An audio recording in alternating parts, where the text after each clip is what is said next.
viewers who are watching us live. This is www.techmake.tv. My name is Tonio. We are so much excited to have you back on Tipping Point, where we are talking pertinent issues in and around Zimbabwe. Today we're so much excited to have the PTUZ, Progressive Teachers Union of Zimbabwe, Secretary General Mr. Majongwe, who is with us today in the studio as we discuss Zimbabwean schools opening without the teachers, or amidst the crisis of the teacher. Mr. Majongwe, thank you so much for joining us live in the studio. Afternoon, Temio. Afternoon, Zimbabwe. Great. So today we are here today because on Monday most schools have called, or rather government has instructed or allowed schools to open and call in Form 1s and Form 3s. And I understand the initial call was for Form 2s and Form 4s and A-levels that we're writing, and now there's another call that is calling parents to submit or send their pupils to school, be it boarding schools or day schools. Students have been required to go back to school. Your response to this issue? We will not mince our words, and we will say it clearly without any equivocation, that government is behaving like the master who doesn't want to listen. A few days ago, the president came out and said it clearly that teachers had real issues that ordinarily were supposed to be addressed. But to our surprise and chagrin, they have continued like a bull in a china shop, pushing everything around because they are the masters. They are not listening to the concerns of the teachers that are valid and relevant. Because we have now seen the third reopening of schools. First it was the exam classes, then they brought in Form 3s and Form 5s. Yes. Now they are going for Form 1s, for Form 2s, and the other classes. Yeah. In our view, this is tragic for two reasons. That teachers have said they are incapacitated. And I would want it underscored that it must go on record that teachers are not on strike, and teachers are saying we are incapacitated to turn up and report for duty for two reasons. One, that government has not paid us. And secondly, because we can't ordinarily be going back to work and teach when we can sustain ourselves or sustain our families. Here is a situation where a teacher who is being paid $15,000, let's go with the figure that they've announced now, is supposed to pay rentals, is supposed to pay for utility bills, is supposed to send their own kids to the same schools that are now going for $60,000. Where do I get the money, or where does she get the money if she's a single parent or a single father, to pay for the fees for his or her kid? Because here is a scenario which is quite disturbing, that on one front, the same teachers can't even pay fees for the kids at the same schools where they are teaching. Correct. So in other words, we are simply saying as teachers, as practitioners, we are being abused by government. Government is burying its head in the sand. They are pretending not to realize the problems that we are facing. And for that reason, teachers are saying we can't be subsidizing government. If anything in the world, workers are subsidized, peasants are subsidized. In our situation, a new dispensation wants workers to subsidize government. They expect our female teachers to be looking for boyfriends, to buy for them food, to buy them clothes, and report for duty. They expect men to phone their brothers and cousins outside in the diaspora to say, send me money so that I report for duty. Why would you go to a place where there is obviously express law of diminishing returns? You work so hard to get so little. And in our situation, it is almost unacceptable, and we are simply saying to government, you are the employer. We have our own issues of interest and right at the center of the dispute. And the tragedy is, we see an employer who engages one union and avoids 9 others. And we are saying as a country, why don't we sit down and deal with our differences collectively? Because the moment you then cherry pick and say, I will discuss with this one, it's as if all the others are not important. Which union is this one? Zimbabwe Teachers Association was invited to meet the president. The circumstances are quite different. Because many of you will remember that in 2018, Raymond Majongwe and the PTUZ, as well as the president, Dr. Takawafira Jo, were invited to meet the president. But the circumstances are different this time. We went to meet the president on the 21st of December in 2018. There was no strike, there was no incapacitation, we didn't have serious labor challenges. We were actually trying to psych the president to understand, to say, we have issues that must be addressed. One, the issues of salaries that were not being paid on time, issues of grading system where we were actually, the Patterson system was obviously not then rewarding people when they acquired new qualifications or when they furthered the academic qualifications or the experience that they had, because the real challenge was, you see a situation where a teacher who came into service in 1978 earning a salary which was only $33 more than a teacher who graduated in 2020. And those are the issues that we were raising, to say the salary discrepancies are just too much. And now the situation has changed differently, in that the salaries have actually been eroded to a point from where we were earning $550 in 2018, October 2018, to something like $35 as of last month. And these were the issues that we are now raising, to say you can't, at labor law, you can't downgrade my salary without engaging me and without providing me legal justification for that act.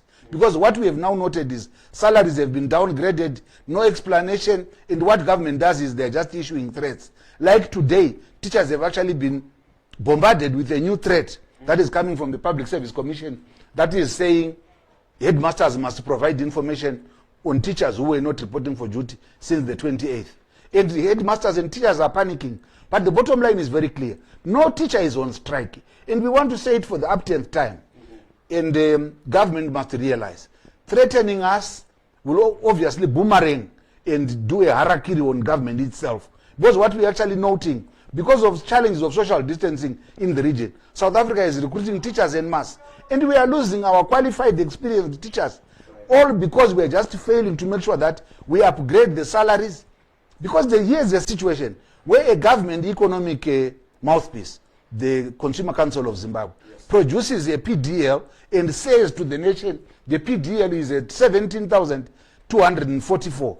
And the government wants to pay teachers a salary below that figure. As of last week, they then came up with a new salary that was obviously around 12,000.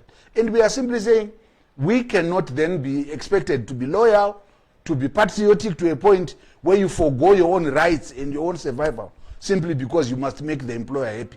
Life doesn't work like that. And we are talking of people, many of them who have been in service for the past 20 years. They have nothing to show for it. Their pensions are just a joke.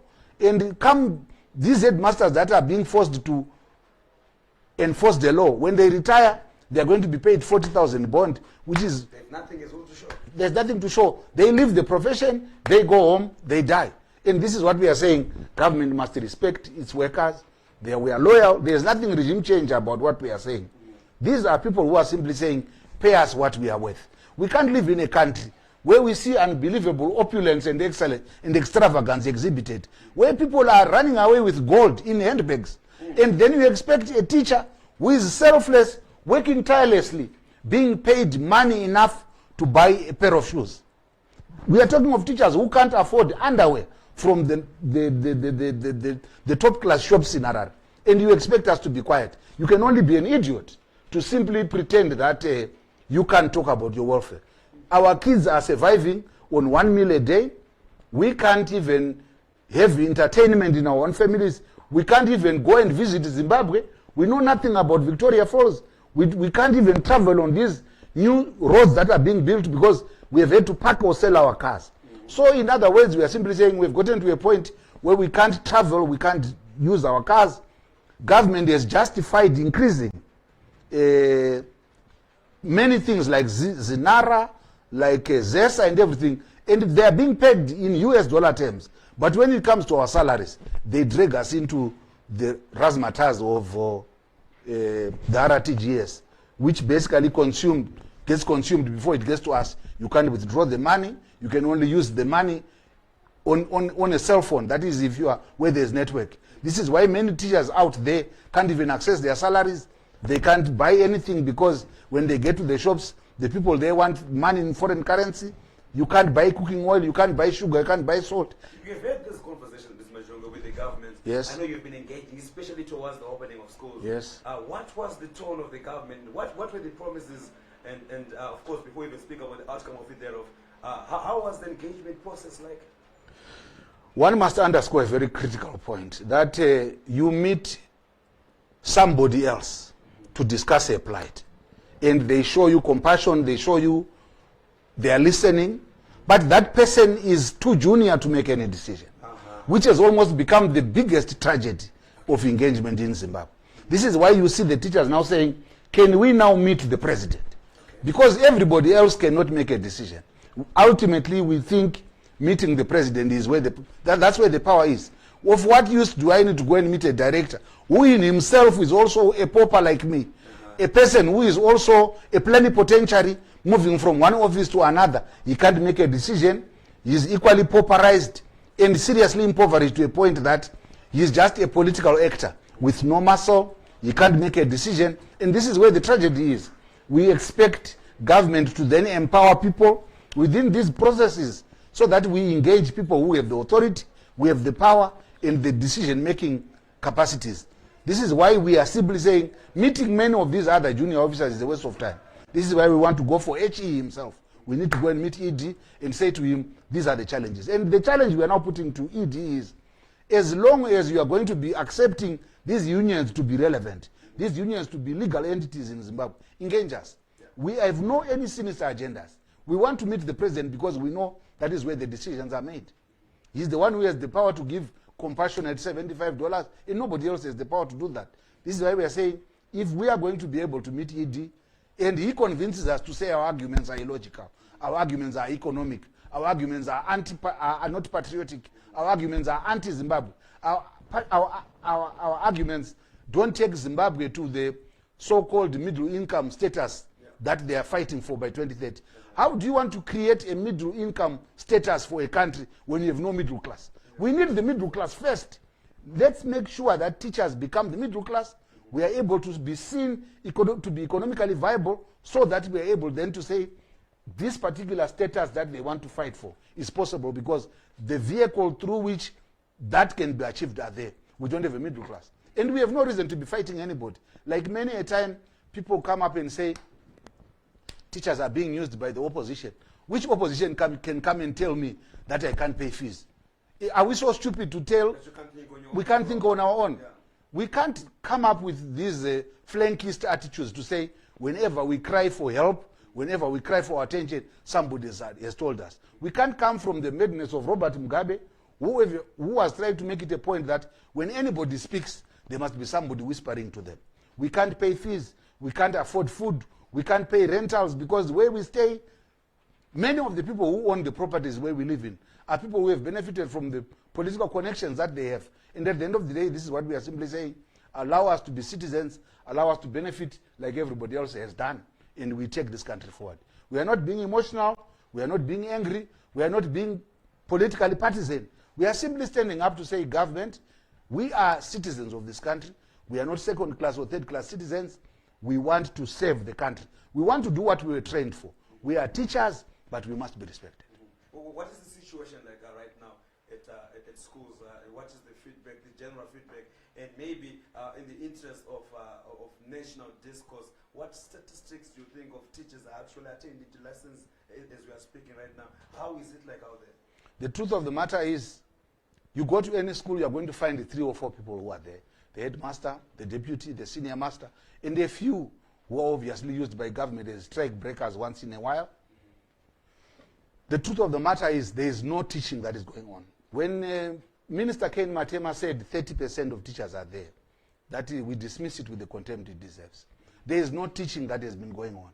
The issues that the teachers are raising, just to prove, if government was honest, if government was going to say, we are offering you this much and we accept, the situation will change the following day. The most important point, following up on the question that we've asked, the situation on the ground is there is no teaching. This is why you find the truancy and a lot of negative videos are coming from schools because the teachers are simply not there.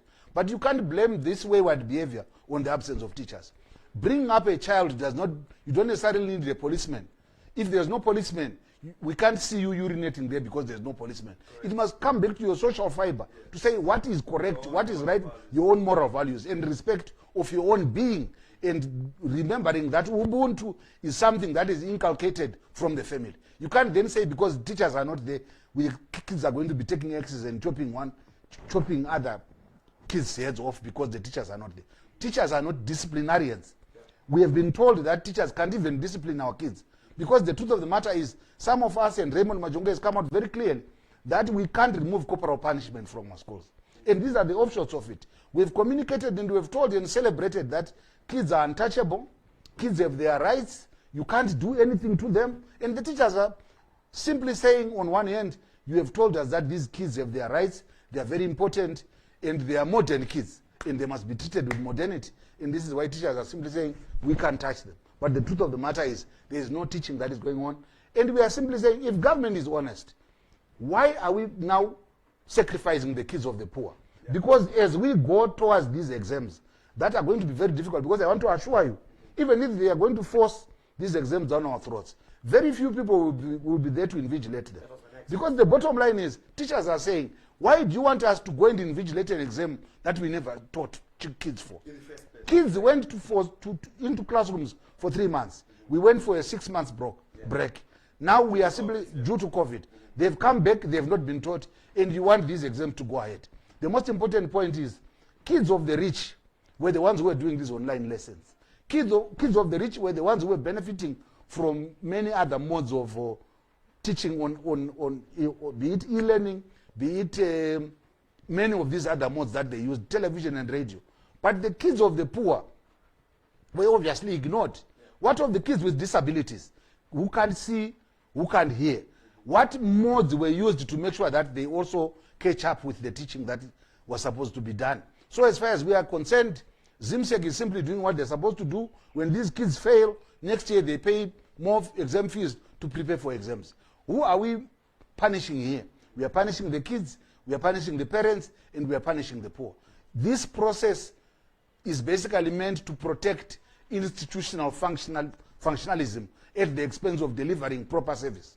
The kids that are being sacrificed are the kids of the poor, are the kids in rural Zimbabwe, and we are simply saying it's unfair. Go back to one basic point. We were talking of social distancing within the classrooms. We reduced the class sizes from the 70, 80s that we had, and we said we are supposed to go down to 25. And if they went down to 25, do we have enough staff-teacher complement to make sure that the other excess is covered and catered for? Government told us that they were talking of mooting of an idea of bringing 2,500 teachers. In a country with 10,000 schools, we are simply saying, if assume you distribute 2,500 or be there 5,000 teachers, it means 4,000 other schools will not have a single teacher, minus the number of subjects that are going to be taught as per school, and fragment everything from the province to the district to the cluster, which means Zimbabwe, if we're going to go by the basic of saying we have done social distancing, we have brought down the teacher-pupil ratio to 1, from 1 to 8 to 1 to 25, we needed not less than 30,000 new teachers to ultimately augment and make sure that proper teaching happens. This is what is happening in South Africa. This is what is happening in Botswana. No wonder why these countries are now recruiting Zimbabwean teachers. And we are seeing a second exodus of teachers, which will ultimately impact on us. We might not see it now because we have people who are trigger happy, people who think that they know it all, who are telling us that we will not see the impact because they think that there is a teacher surplus. But they forget, even if you bring teachers today, the ones that we are losing are competent, are experienced, and have the necessary excellence that they exude to make sure that our education remains where it is. When we talk about the education being at the apex in terms of Africa, in terms of literacy rate, these are the people that we are underpaying, that we are ignoring, that we are urinating on their heads. Forced to go out. Exactly, and they have no option because they have kids to take care of. Imagine a teacher who has taught for 35 years. He has no house, he has no car, he has a kid who is now 24, and he can't pay fees for the same kid who is going to university. And you are looking at yourself, you say, assume I retire in 5 years' time, what do I have to show for it? You will become the other person who is in the identity suburb, who is known only to say, can we come and do extra lessons? You become an extra lessons expert after your retirement. And this is what the teachers are simply saying, correct this particular anomaly, allow us to be citizens. If you go to South Africa, teachers in South Africa in retirement are going into business, they are going into farming, they are going into many other things because they've gained the experience, they've gained the money, they have the pension money to do it. In our particular case, we are being paid allowances that don't add much to our pensions. Yeah. So this is just for you to survive, as if we survive today and not tomorrow. We can't look after your kids. You can't even look after your health. Many people are simply living. And we have serious examples of characters who leave the profession only to die or go into psychiatric problems because they can't sustain themselves. They look at themselves as a mess. They become a laughing stock in the communities that they live. And ultimately, I think it's unfair. And this is what we are trying to say to President Mnangagwa. We can't come from Mugabe's background where we were not respected to a second republic that continues to persecute teachers. To us, this is clear persecution which is unjustified. What are the indicators of, I know you've been talking with government, what are they willing to at least put on the table? Because I know you have said no to what has come out, but when you negotiate, did you manage to reach any certain agreeable figure that they said, well, at least we can try and over this? The tragedy is you are dealing with a government that wants to abuse our figures. When we said we want our salaries to be restored to their 520 level, we thought that was going to be the bargaining because we were saying this is where we were. And then government is saying we are not going to negotiate with you because you have put 520. When in actual fact, one would have then assumed we are basing the 520 on what is going on in the country at the moment. From what we have noted, for a person to survive in a family of 6, to survive with a father, a mother, and there are about 3 or 4 kids, you need not less than 40,000 to survive. And this is what we are simply saying to government. If we are going to go by those projections, why are we persecuting teachers because they are asking for what is legitimately theirs? All we are saying is pay us what we are worth and we'll continue rendering the service for the betterment and the benefit of citizens, parents, pupils, and the nation at large. And all we are now getting from government is saying we can't survive, the economy cannot sustain that amount. And we know part of the reason. Part of the reason is because the IMF and the Bretton Woods entities have said, reduce your wage bill. And we are dancing to the women caprice of the same oppressor who is doing this because they want certain processes to be done for their own selfish reasons. We can't then make our people suffer because we must live to the dictates of the Bretton Woods entities. Teachers are citizens, they must be respected, and what we are asking for is, we are not asking for the moon, we are asking for the basic survival finance. That's all we are asking for. Give us money enough to make sure that we survive as citizens. We survive, we are able to send our own kids to school, we are able to pay for rentals. We can't be going from Mapostori to Nganga looking for medical assistance. Sure. If you go back to basics, the service providers for health and funerals are actually consuming about 2/3 of what we are earning. So can I really be going to attend to my work so that I facilitate preparation for my death and my insurance at the expense of my living today? Those are the challenges that we are facing. And we are simply saying to government, if government is going to take care of these other expenses, no problem. But make sure that your own worker can clothe properly, can eat properly, send their kids to school, and also drive. What stops a government to take care of its citizens? We have seen government talking about empowerment. All we have noted is they've given their preferred sons and daughters the vehicles for empowerment, and teachers have been ignored. And the COVID allowance, did any teacher get the COVID allowance? Yes, we have been getting the COVID allowance now at the bank rate. But it has now been factored in. It's now in the sake of poverty that government is giving to us as a salary. We actually call it a sake of poverty because within the sake that we are carrying, there is nothing much that we can use. Because if I'm going to be earning a salary, that will not empower me to do anything. If I'm going to be earning a salary, that can only facilitate that I report for duty at your workstation, and I can't take care of my kids.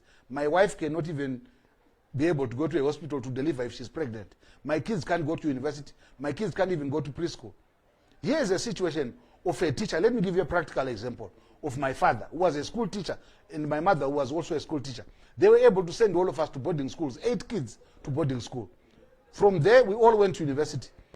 They were able to sustain us and make sure that they looked after us.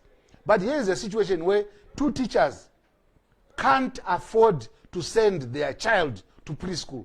What is happening with the economic fundamentals? Can we blame the teacher now? Do you want the teachers to go about addressing issues of corruption? Do you want teachers to go and address issues of opulence? Do you want teachers to go and address issues of leakages within of the gold that we see? People coming into Zimbabwe to steal elephant horns and everything else. That pilfering of resources that is continuing unabated must be stopped, because it is from those resources that these issues can actually be addressed. And to prove that there is rampant theft, people are being arrested. People are even stealing from the poor. The foods are things that the president has given. Every day you read, go to the paper, they stole 12,000 worth of foods and things. What else is happening on the ground that we are not seeing or that we are not getting told? And now teachers have nothing to steal. Not that we want to steal from the school so that we justify our attendance to and report for duty, but simply saying we can't then be made the sacrificial lambs. We want to be relevant, we want to save our country, and we believe that if government is honest, this is the opportune moment to address the problems that we are facing. The truth of the matter is we are not asking for too much. The schools that we serve, the communities that we serve, want and appreciate and accept our service.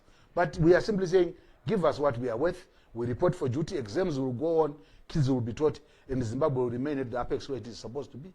Well, what is the logic of many parents are asking of now calling in pupils and children or students to attend to school now in November and December? We are closing down, yet we have been all closed through. What is your opinion towards this one last month of students supposed to attend, and it's supposed to be a term? Is it rational to you? That's what we are saying. A country without dialogue will obviously end up doing this. There's no dialogue, there's no talking, there's no commitment. The stakeholders have been ignored, and because parents don't want their kids anymore at home, many of them actually want these kids out of the house. This is why they are ready to pay fees, even if they know that they are going to be called back because they've misbehaved, they've had sex in a classroom when others are cheering. It's all because we have parents who don't even know who they are. We have parents who are parents because they gave birth to kids, but they have no understanding and no clue about what parental responsibilities are all about. The most important point here is, did we have national dialogue on what we are supposed to do? We wanted to discuss as teachers, because teachers are also parents. We would have then gotten to a point where we were going to say what is best for our kids. How do we bridge the kids who are in grade 1 to get into grade 2? Give us what we are asking for, and you will see us delivering. The most important point is, parents who are adamantly taking back their kids to school are just wasting their money. They will have too many. We are actually going to end up with several grandchildren come 2021, because many of these kids that we are sending to school will be bringing nothing but diseases as well as children. And this is why, because this is the culture that we have gotten to accept. We've noticed and watched social media doing Yes. rounds with lots of these videos unbecoming Yes. and untoward behavior Yes. across most schools. Statistically, how rampant is this behavior? I know you represent this teacher. We have copied a lot of what is happening in South Africa. We have copied a lot of things that are happening in many other countries. And the kids are watching. The social media has not helped. Go to any radio station today, now, any of these, they've almost become pornographic radio stations. All they're talking about is about sex. And what do you expect in a country? The most important point is, if we allow such moral decadence to become the order of the day, we are reaping what we are sowing. We can't even blame the kids, because the kids are just practicing what they are seeing. You go to any radio station, the music that is being played is suggestive, is illicit sexual material that ordinarily people that have cultures and moral values would not be broadcast. But some of these things are being broadcast, and the kids are living that reality. At the end of the day, the kids are actually innocent. But it comes back to say, as a country, why are we allowing this to happen? Why do we have a political leadership that doesn't care? Why do we have a political leadership that has allowed private school owners to set the pace? We have a situation in this country where school owners who invested who got farms for farming and built schools on farming land, they are the ones who forced government to reopen schools because they now wanted money. Let's have a deep conversation around other motives why school owners want the schools open.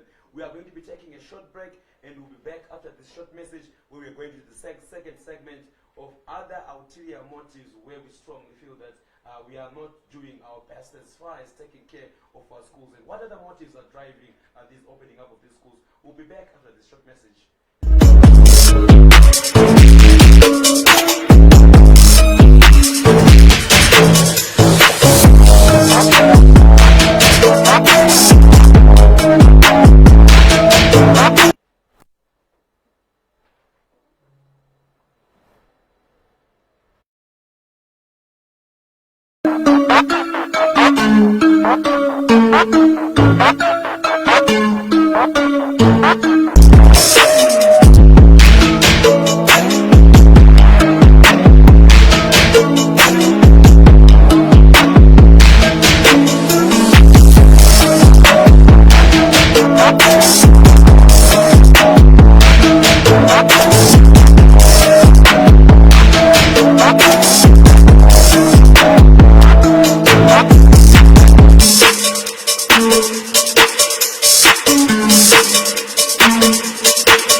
And thank you so much. We are back. This is the second segment where we are talking the current situation in our various schools, and we are so much honored to have the PTUZ Secretary General, Ms. Majongwe, where we've been discussing various issues affecting our schools, and also more importantly, our children and the future of our children. Ms. Majongwe, we were just talking about a very important issue here, where we spoke about the other motives why schools are opening right now. There's been a conspiracy theory that is going around that various schools that have opened or that have forced the government to open are being driven by certain business players who just want schools to receive money. The government is caught into this demand and they just don't care what happens in schools so long as the parents pay school fees. Your thoughts on this? That observation is not far from the truth. The most important point that one wants to underscore as well is this one, that at closer scrutiny, we obviously observe that we have a situation where government deliberately, in my view, there are people in government that deliberately want to see an assassination of public schools. It could be a bigger conspiracy. We want to be driven towards private education in private schools. Deliberately so, because the people who are driving this particular agenda, this is typically manifest in neoliberal economies, and Zimbabwe is no exception. What we note with concern is that the people who are commandeering our economic ship want to move away from the public school setup, where the private school ultimately becomes the school of choice. It becomes the attractive place. Because what is happening now, you can actually see concerted efforts to make sure that public education is assassinated. And assassinated at a very technical level, to a point where people then are fed up with public schools. The public school teacher is not paid. ZIMSEC is dismissed. Everybody thinks that if their kid goes to a private school, they will survive and do better. They are morally correct. They perform better and they pass. Because that is the new thinking that is being propagated by people who think that privatization is the way to go. Then you come to this particular one. And we spoke about this at a time when we were not even after June, when the private school owners no longer had money. They were trying to shepherd and commandeer government towards into reopening because they wanted money for their small houses. They wanted money because they wanted to buy new cars. They wanted money because their pockets had run dry. And who are these cows that they milk? It's the parents. And they wanted the parents to then start paying fees. Besides the fees, don't forget, they've also been smarter. They've outsourced production of sanitizers and masks and a lot of these new machines. The stepping on sanitizer bottles that they've put around schools, the washing basins. So you see these guys have invested into this particular PPE business. And they wanted the money now.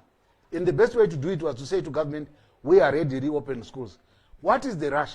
If it is a national problem, what makes sure that a school at a particular small entity must necessarily affect the country and dictate the pace? And these are the challenges that we are facing to say government must make sure that education remains a public good. Education mustn't become a preserve for the rich and the few who have built private schools for selfish purposes.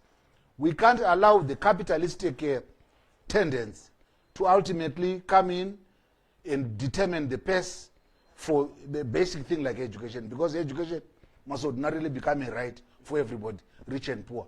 But because government is also a beneficiary of this, because many of these schools ultimately then donate to government, and that is where the umbilical relationship is between the private school owner, who is also a party activist on one hand, and who ultimately then pretends to be an investor, when in actual fact they're doing it for their own selfish purposes. So that is the tragedy that we actually observe. But the most important point is we were shepherded and railroaded into reopening of schools by people who had selfish agendas. And we are also getting information that some of these private players as well, they are ready to sell sanitizers, and they've got them stocked. And it's all but a big business at the expense of our children. Large stocks of sanitizers are ready to go into various schools at a certain cost, and government is ready to pay for this. This is exactly what is happening, because people have seen an avenue and they are basically occupying it. And they are providing sanitizers, some are, which are clearly substandard. But because they are simply called sanitizers, they go and give 20 liters to the president, the proper sanitizer. But when it goes downstream, it's something else. I have personally gone to schools in Harare, and I've actually observed the headmasters are saying, look at that thing, it's a sanitizer. It's just soap. Just soap, and it's called a sanitizer. And the most important point is, I want to believe that many of these things that are being distributed have not been tested. They don't meet the ISO certification standards. But because we are dealing with the poor, what do you expect? And we are dealing with people who think that receiving things is basically the best that we can do. We need to be able to stand up and say, we must demand quality, even if we are going to be doing anything. And this is what we are simply saying, even to the parents.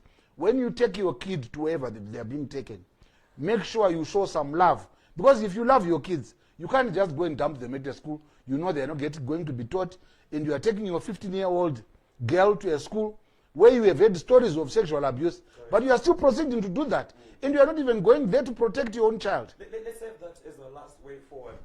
I want to take you back to this sensitive issue of COVID era. Schools opened some few months back. Yes. At the height of COVID, and we are not even seeing, we are actually seeing pornographic videos doing rounds, and surely social distancing and practicing measures against COVID-19 are the least of the worries. Your comments towards us opening up schools without no one supervising or monitoring against COVID-19 regulations? The most important point is we made a terrible entry into this COVID thing. We had very senior government officials who thought that COVID was not an African problem, who came and told us that COVID was a punishment of the whites and the Americans. Yeah. And because of that, we are here. The most important point basically being, the truth of the matter is, even if there was COVID in the schools, we can't even go and verify because nobody got tested. Yeah. Our argument at PTUZ and the generality of the teachers, because I think for the first time in the history of this country, I want to celebrate and salute my brothers in the teacher movement. Because for the first time we spoke with one united voice, yes, unequivocally and unwavering. Yeah. We stood up and we said we were demanding that all teachers who were coming to class must be tested. Because don't remember, some of the teachers that were coming back into the class were coming from Namibia, yeah, some were coming from Botswana, some were coming from South Africa, through the porous borders, and they were coming and they are meeting our children. Yeah. The same thing for the kids. Many of the kids, when the lockdown came, they fled to their brothers and sisters and their parents in South Africa. And they only came back through the same porous borders, and they're walking back into class. And some of the new recurrent figures and cases that are being reported could actually be coming from there. But ultimately, because government did not want to test, or was not prepared to do it, they basically said, let schools be opened. Because they don't want to, it was a clear abdication of responsibility on the part of government.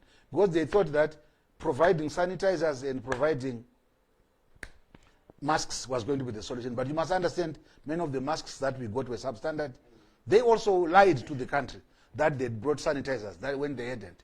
If you go into these schools... Do we have any schools that have been given these sanitizers? Yes, they are. I want to be honest and be frank. But nobody tested the efficacies of these things. Whether they were genuine sanitizers or water with doom put inside, nobody knows. Yeah. But the most important... It's clearly a situation where sanitizers were basically distributed. The thermometers that we wanted were not sent. And the most important point is, why were we rushing? We are a country that is sovereign and can dictate and determine its own pace. We are a country that is not rushing. We have kids who have passed the exams in the past, who are on the streets. Why are we worried about these kids passing? Why don't we take time and make sure that we do the right thing? The most important point here is we had people who were putting pressure to the president, putting pressure to cabinet and government to say now it's time to reopen schools.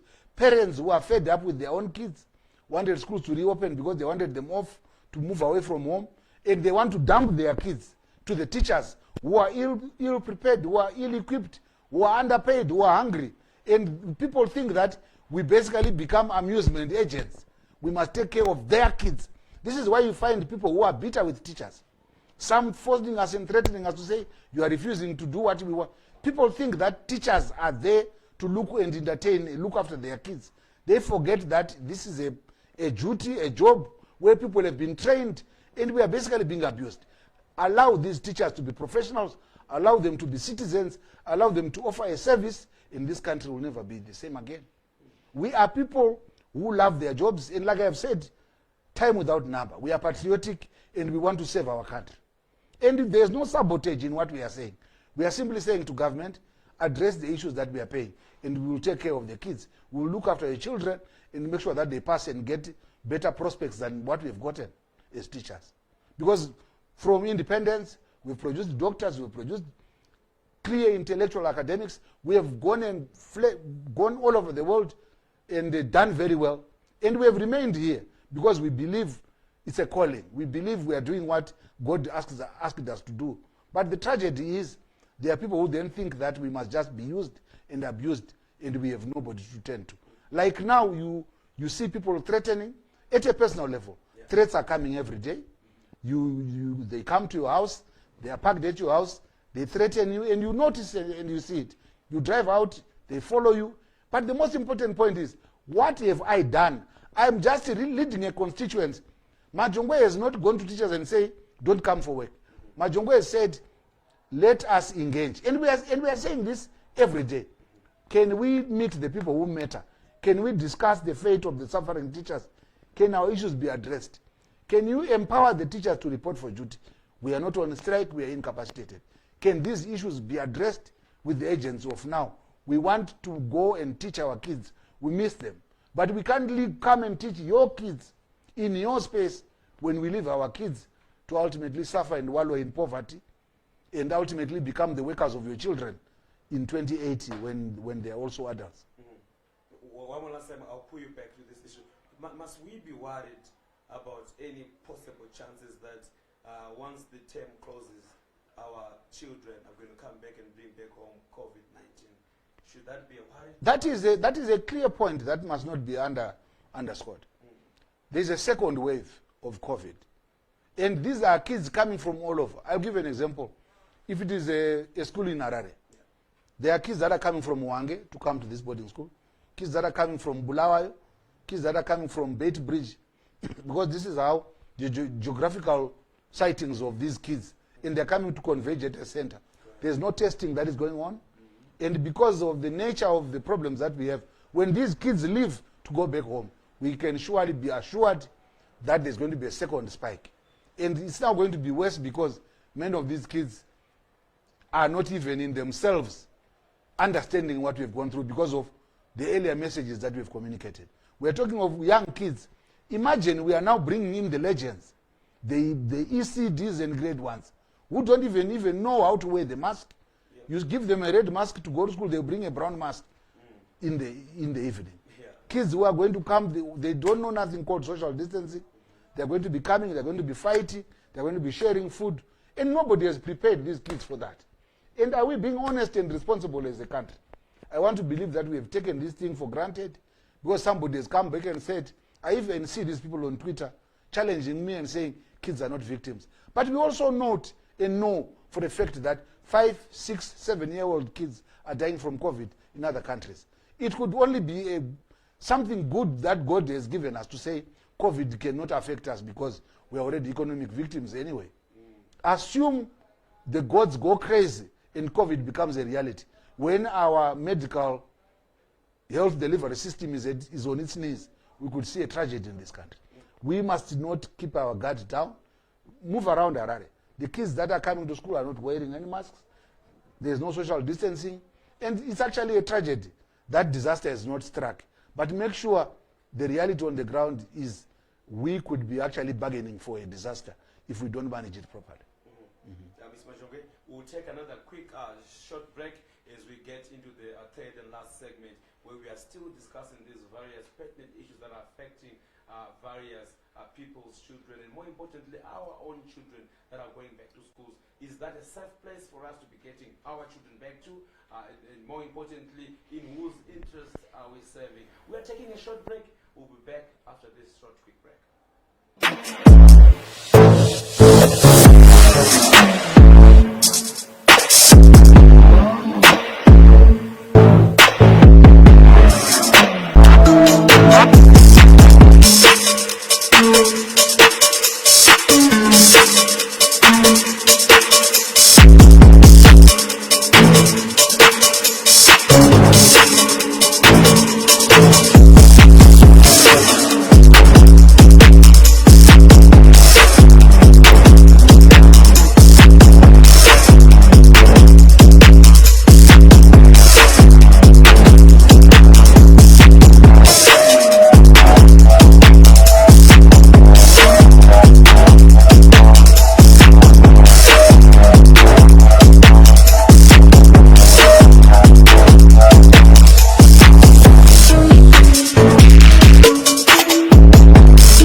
Where we are discussing various pertinent issues. I hope you can hear me loud and clear wherever you are, where we are discussing pertinent issues around our school systems and more importantly our children that we are sending to these various schools.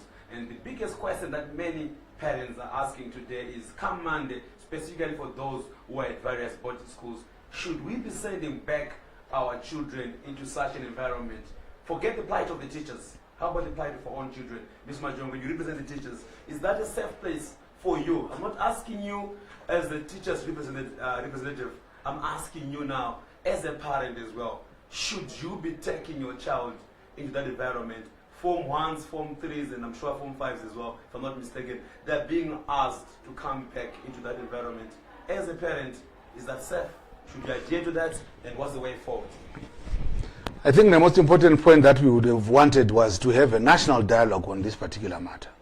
And the national dialogue was going to involve the teachers, the parents, the churches, school administrators, as well as the government, to say in whose interest are we doing this.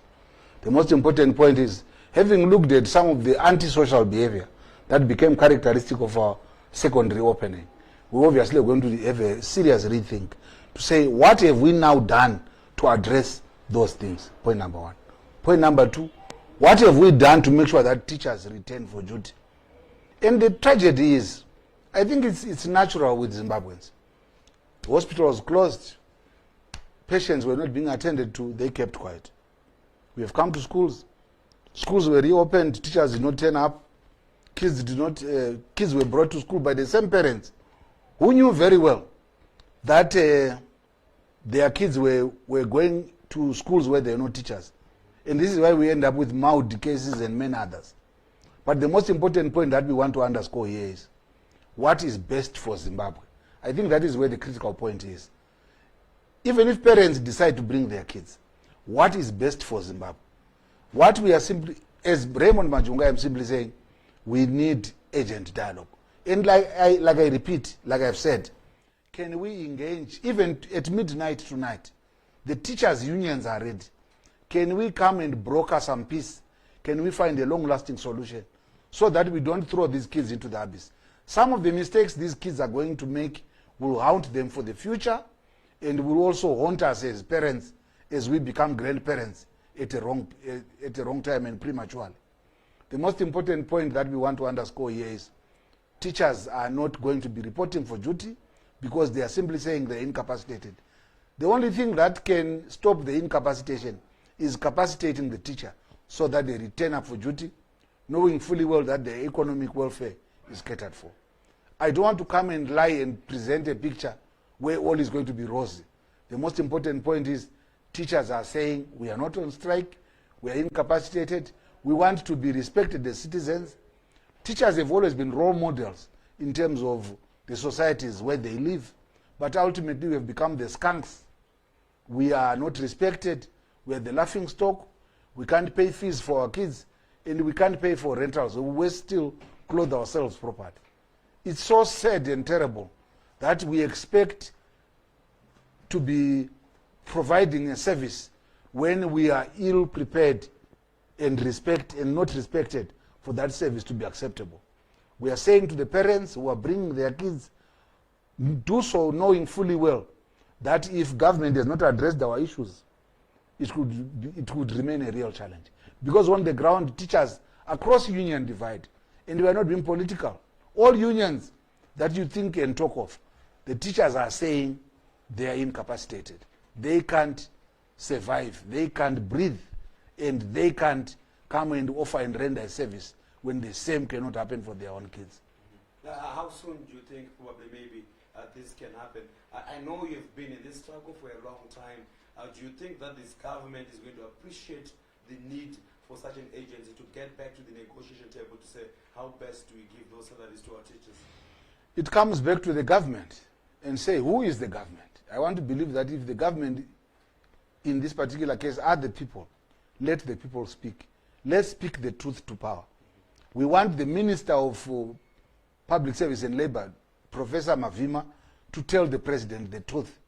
We want the Minister of Education, Mr. Ken Matema, to tell the President the truth. And we expect his own CIOs and many other eyes and ears on the ground to tell him the truth.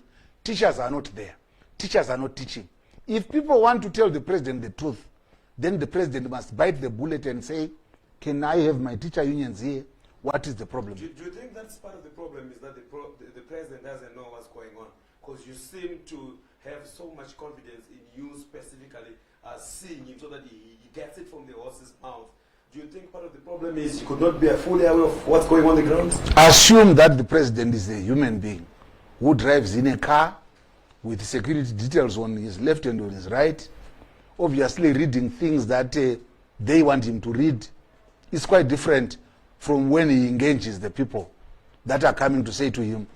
I remember very well, on I think it was on the 17th of July, 2018, I went to meet the president on my own. I was not invited, but I went on stage where the president was. Okay. And I said, Comrade President, I've come to tell you the truth. And he said, I'll give an audience. And on the 21st, that was on 17th July, and on 21 December, he invited us to Munumtapa, and we went there. And we spoke the truth to power. We did not go there to look for benefits. We did not go there to appraise the president. Some people have come out saying that the PTUZ has been captured. We can't be captured. It's an extension of we can't be captured. We can't be captured. I think, you know what I like most? Yeah. When people see Majongwe, I find people who say Majongwe is ZANU-PF. And I meet the next group of people, they are saying Majongwe is MDC. I like that because at the end of the day, I don't belong to anyone. I am an original mind. I don't belong to anybody. I cannot be packaged. I cannot be boxed. The PTUZ cannot be boxed. For the record, when we met the president, we told him point blank in his face to say teachers are not happy. We can't survive, we can't teach. I'm not like anybody else. Go and ask people who saw me when I met President Mugabe. I told him clearly, and I never mince my words. I'm not a person who comes to you and lie to you. And I would challenge the president himself. When we met him on 21 December, we told him clearly in his face that we were not happy as teachers, we were not happy as PTUZ, and we wanted our issues to be addressed by him and nobody else. And this is the point we are making. We are not people who go and speak to please anybody. And many a time, we have always been doing this. And this is why the PTUZ is still standing today. We are non-partisan, but we raise political issues. We don't belong to any political entity. And nobody can box us. We are too big to be owned by anybody. So the truth of the matter is, as PTUZ, we are saying it unequivocally. The issues that we are asking to be addressed are genuine, and they ought to be addressed. How is the relationship? I think, as you've already said, prior to the last meeting that we've had, we have seen, I think for the first time in a very long time, a unity across Teachers Association. Are you still at the same level after the last meeting that you had, or we are now seeing other Teachers Associations probably singing a different tone from the initial one that we had? How is your relationship right now as various amalgamation of teachers union in your own sector? For the avoidance of doubt, the teachers came together and we came up with a pact. And we came up with a consolidated joint statement when the incapacitation agenda started. We were 8 of us. Until last week, when one of us, the Zimbabwe Teachers Association, went and met the president on their own. And obviously their tone changed. But I don't blame them, because it's part and parcel of management and leadership. Governments use divide and rule. The good thing about it, even when they left us, they basically remained talking about their members being incapacitated. But it did not go down well with us. We took it, they had been split from us. But I want to believe a few months down the road, we will be singing from the same hymn book again. Because the same promises and pledges that were made to them by government have not been fulfilled. So we are back to ground zero. And we are simply saying to Zimta, come back and join us. Come back to the trenches with us. We have their uniforms and their guns pegged right where they left them. They can come back and get their combat fatigues, and we join the war together. The most important point is, let us avoid being used by politicians. How is Zimta comprised, according to your understanding, and who appoints Zimta executive? Just out of I can't comment on that, sadly, because I am not competent to do so, and I think I would be basically overstretching my appreciation of war.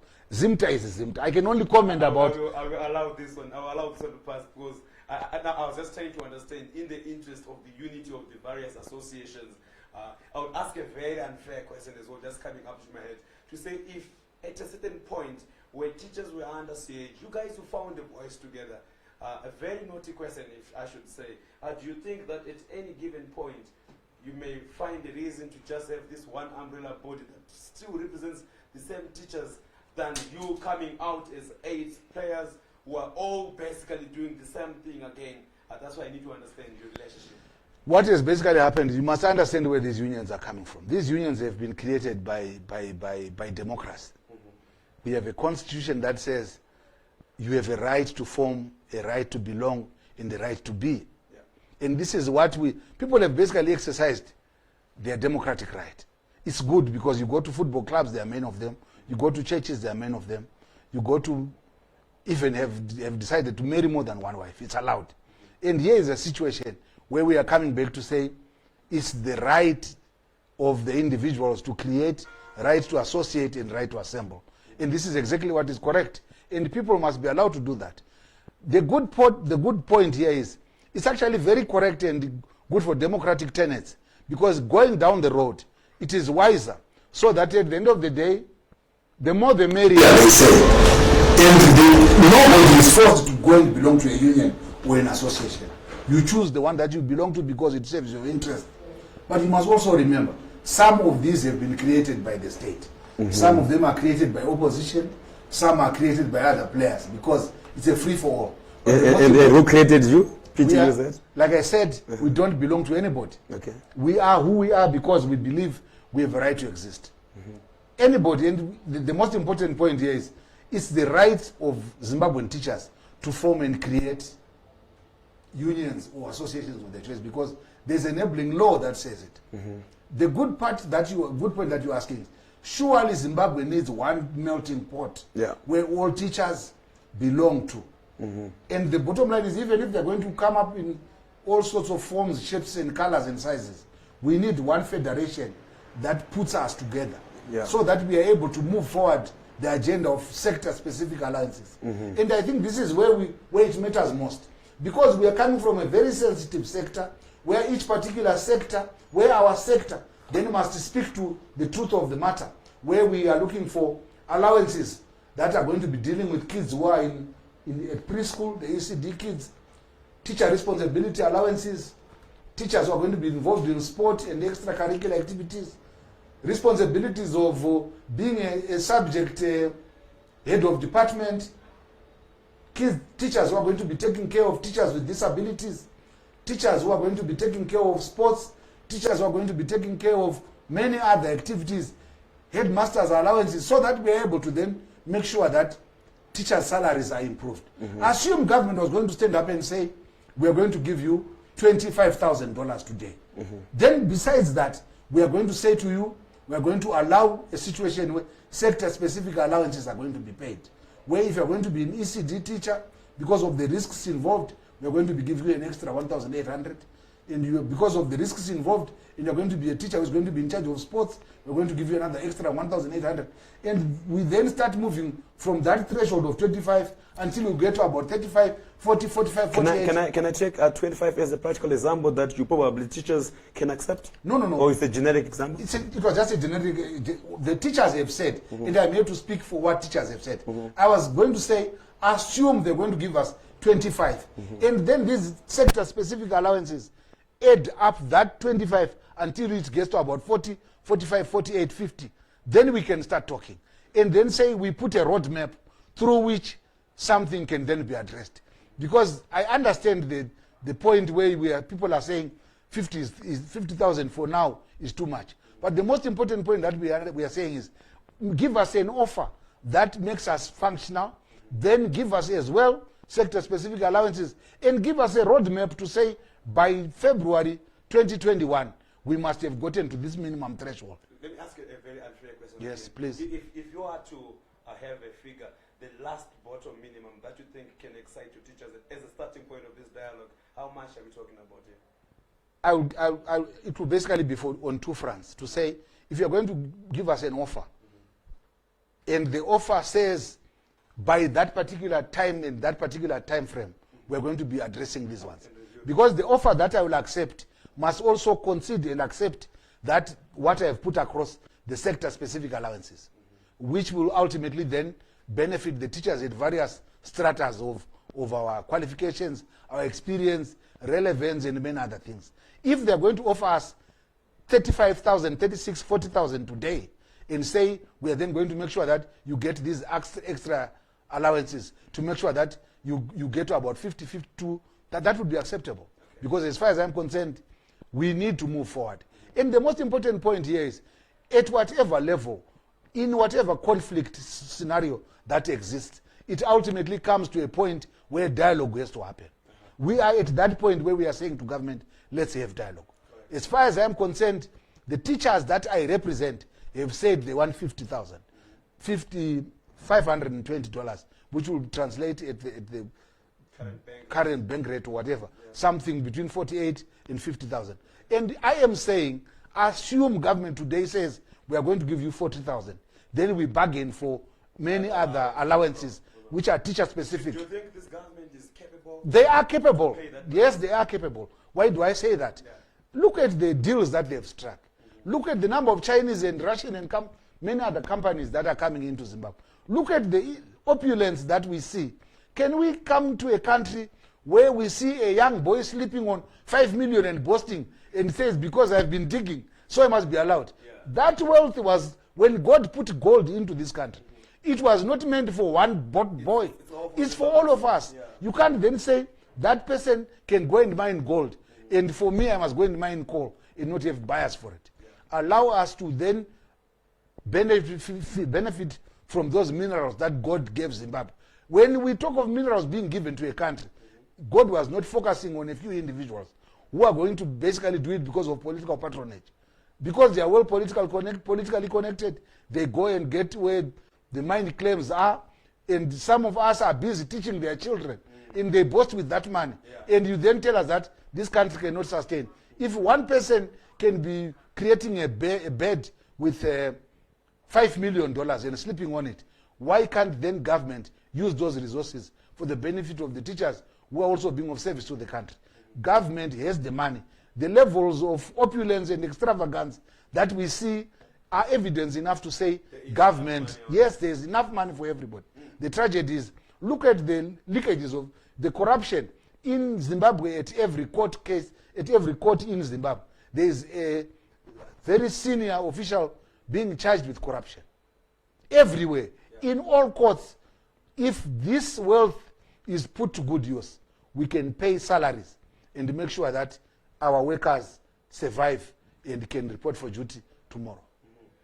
Let me get you back just before we're about to close the show. It's been almost an hour now since we're talking to you. So much energy oozing out there. I appreciate. Ms. Majongwe, we are closing the year 2020, a very bad year and a very bad start. And many people are asking, academically, what does this year mean? Even if our children or students write, what past rate are we looking at? And what does this year mean to you academically? The tragedy of Zimbabwe is we're an exam-oriented country. People think pass rates are the end of it. We must be able to inculcate the proper values, inculcate the correct mood in a country. What is it that we want to carry as a nation? What are the lessons? And I want to believe as a country, even for schools, one would have assumed that you're going to have a meeting where we're going to stand up and say, how best do we pick our pieces from the chaos and confusion that became characteristic of our school? And to prove to us that government and many other stakeholders are not serious. They want to force and impose what you are talking about, pass rates. That is what people are worried about. And what happens after these pass rates have happened? I will tell you, we'll have a shocking pass rate, because this is what we are good at. The exams will be written, they will be moderated, and we will talk of a shocking pass rate. And then what after that? The most important point is, what have we done to our education system? It's bleeding, it needs attention. The people who are the service providers in this particular process, the practitioners in themselves are bitter, they are not being accommodated. So what lessons are there to be drawn? I want to believe the most important question is, what is with our education system? Where to from here? Because at the end of the day, the pass rates will come, kids will pass with flying colors, and it's Zimbabwe that will pay dearly for it. Our kids, those that will go out into the country, will then be remembered as those kids of 2020 who came up with flying colors when they learned nothing. In other words, the tragedy is... What should be done? What could you have probably made you profit? as a solution The- towards this, as the year is almost ended? The most important point was we're going to go back to basics. How do we gap fill? How do we prepare and make sure that we pick the pieces? How do we make sure that our kids finally write an exam and ultimately pass? Because the time frame is not important. They could have written these exams in 2021 and still proceed for Form 5 in the same 2021 and make sure that they get the benefit of doubt and be relevant as students. But what have we done? We've compressed the program, forced everything down our throats. And normally when people are forced to consume or imbibe things, you know what happens. Either they get too drunk or the things get out prematurely. And ultimately it creates constipation and many other things. And this is what we are going through. Academic constipation, and men will vomit out what they would have gotten on a pure regurgitatory nature and not benefit them in any particular And this is what we are saying as a country. Why don't we go back to basics? Why don't we engage the stakeholders? Why don't we find a middle road? Why don't we make sure that what the unions have come up with brilliant suggestions and government has not listened? Because the people are making the decisions. It's as if the Politburo makes decisions for the educational calendar and you don't listen to the people who are there in the universities. Why don't we go to the universities? Why don't we go into the people who deal with curriculums? How can we gap fill? How can we compensate the kids and how do we go forward? The tragedy is we have people who are making decisions who are doing it for political reasons. And they're doing it simply because they have political milestones to achieve. And they're not worried about the real practical achievements for our education system. It's the education system that is going to collapse. It's the country that is going to suffer a big knock. And it's public education whose epitaph is going to be written very soon. In the private education will benefit because many a parent will now think that kids that are going to a private school are better kids. Kids that are going to a private school are because they wrote exams, better I take my kid there. And this is what government wants. Neoliberal trusts have a clear agenda. Assassinate public education, allow private players to come on board because they have gotten money from banks, they have looted money from the mines. They don't know where to put it. The best thing is they want to build schools. And when they build schools, they give your children substandard education because your kids, you think public education, private education is about wearing good uniforms and doing military drills at the expense of being proper citizens with the proper psychological values of turning a country around. How is the education system right now at the private education institutions? Are they taking normal classes as we speak? Yes, they are. Because these are the people that we spoke about. They forced the government to reopen, the arm-twisted government. They proved that they have water washing points, they have sanitizers, they have masks for Monday, Tuesday, Wednesday, Thursday, Friday. They are practicing social distance because they took the farms and they built schools on those farms. What do you expect? The social distancing is there. The kids can sleep well spaced apart. But you come to our public schools. They are coming in now. The beds are going to be squashed. No proper prior arrangement has been made to make sure that even in the dining rooms, they must sit with the proper social distancing that should be recommended. These kids are just being brought in, and what happens at the end of the day, we are creating a problem on top of another problem that we have. So these are the challenges that we have, and one ordinarily would have assumed if government was going to listen, we wouldn't be walking into this particular landmine. I will ask what will be my last question before I give you an opportunity to have the last 12 viewers there, Ms. Majongwe. I need to understand something. I know I've already asked the same question, and once more again, probably maybe in a different way. As a parent, would you advise us? Today is a Friday. Come Monday, our children are expected to be at schools. We are the fourth state. We represent the voice of the people. You are the PTUZ, you represent the teachers. We're coming together to have this very critical decision at this juncture. Should we send back our children into such an environment? The decision lies with you. The decision lies with what you think. The decision lies with your appreciation of where we have come from. We have said it, and people have noted. There are no teachers out there. Teachers have issues that must be addressed. If you think that your child will go and be taught by other kids, the schools are open, take your kids there. If you think that your kid You don't need your kid, and your kid is now a nuisance, and you want them away, and you are expecting grandchildren very soon, take them there. And I think the most important point that we are saying, without abusing anybody, teachers are saying to the parents, bear with us. We are not prepared. We can't teach your kids because our kids are being left at home. As you drive to your schools, remember to go and drop off your kids. Remember that the teachers that are going, you expect to be teaching your kids, cannot afford the same luxury to drive their own kids to any school because they don't even have the fees to make sure that their kids are taken care of. Any last words to our viewers, fellow teachers, fellow parents, and the government? Yeah, and importantly, more importantly, your employer. Yes. I think the most important point that we want to underscore here is we say to the president of the country, citizens have spoken. Like you said on your inauguration, you said the voice of the people is the voice of God. And I think the people have spoken. The teachers have said unequivocally, Comrade President, we are suffering. Comrade President, we have issues that must be addressed. Comrade President, we can't send our kids to school.